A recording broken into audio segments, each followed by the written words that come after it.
Welcome back to the stock portfolio update videos. Currently, my two stock portfolios are sitting close to $100,000, just falling under now after the recent market pullback.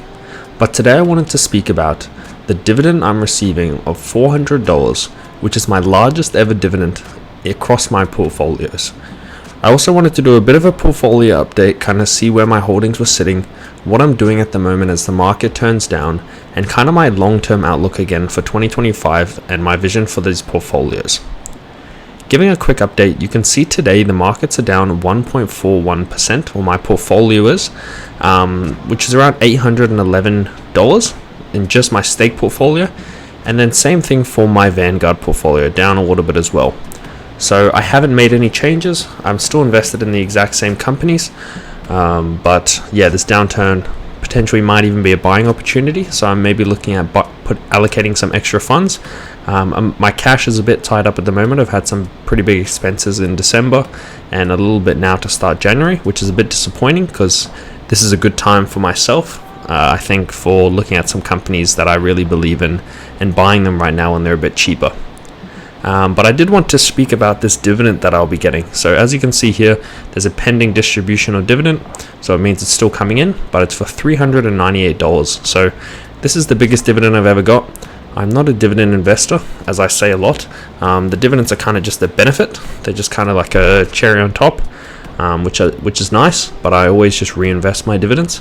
And if we have a look at my Excel spreadsheet, we can see here some of my past dividends. I try to track them on just the pretty basic spreadsheet that I just did up in a few minutes. And then I got all my previous figures from my stake portfolio and my Vanguard portfolio, just to kind of roughly track the month-on-month dividend growth and dividend payments I've received. So you can see my biggest to date was back in July 24 last year, and I received $281. So this dividend payment is over $110 bigger, which is quite substantial, quite good.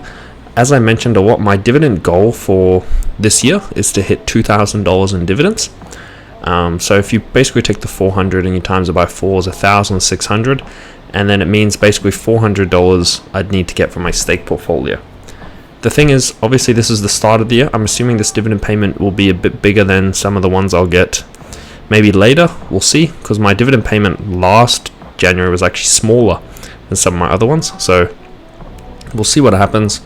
But my point is to keep dollar cost averaging into the portfolios. So what that means is, as I'm buying more shares, obviously my dividends will grow as well, as I'm basically creating a bigger position. And then I can hopefully get this snowball effect where all my dividends that I get, again, like I said, I plan to reinvest back into the portfolio to buy even more shares in the ETFs and companies I believe in. And then hopefully this can just keep on compounding. But yeah, what that means is in my Vanguard portfolio, I get quarterly dividends. So you can see every 2 months, there's that 2 month gap. So every 3 months, there's that 2 months gap in between. So that means after I get this one for January, I'll have to wait again till April to get the next one. But yeah, hopefully this means I want to kind of aim for like a minimum of maybe 1,500 next year in the Vanguard portfolio, and then kind of rely a little bit more on my stake portfolio. But realistically, the goal is, if you have a look at the valuations as well, the goal is to get my Vanguard portfolio to 50,000, give or take maybe March, around that time. Hopefully I can hit that mark if I just keep investing.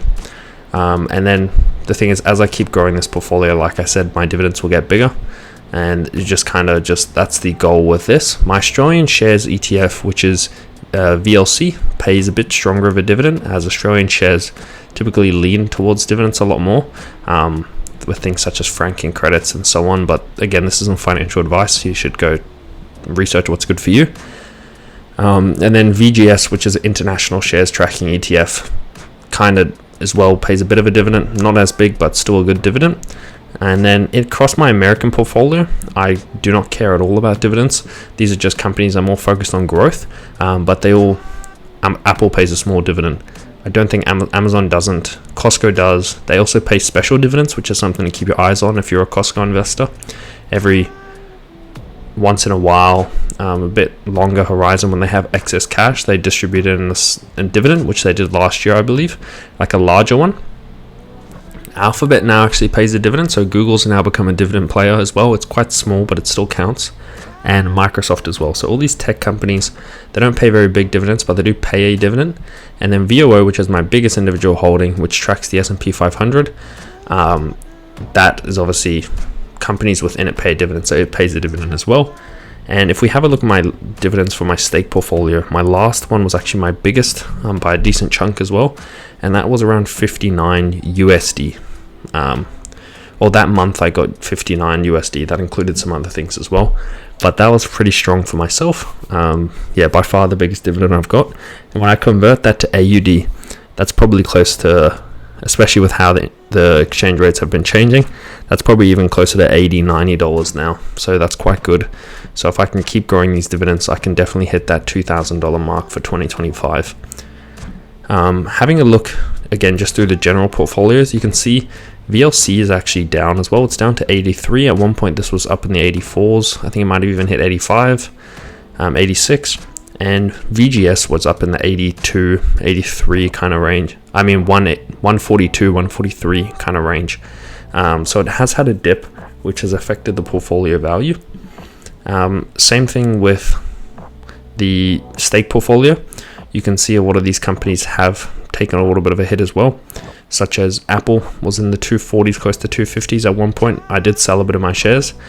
Amazon is now sitting at 218. It was in the 220s, 230s. Costco was sitting at 1,000. And yeah, you can go on. At one point, Microsoft was even $470 a share. But the market has kind of pulled back a bit, which is to be expected after a year like last year, which the S&P was up close to 26%, I believe. So when we have a quick look here, if we have a look at the VOO, which tracks the S&P, it's down 2.7% this week.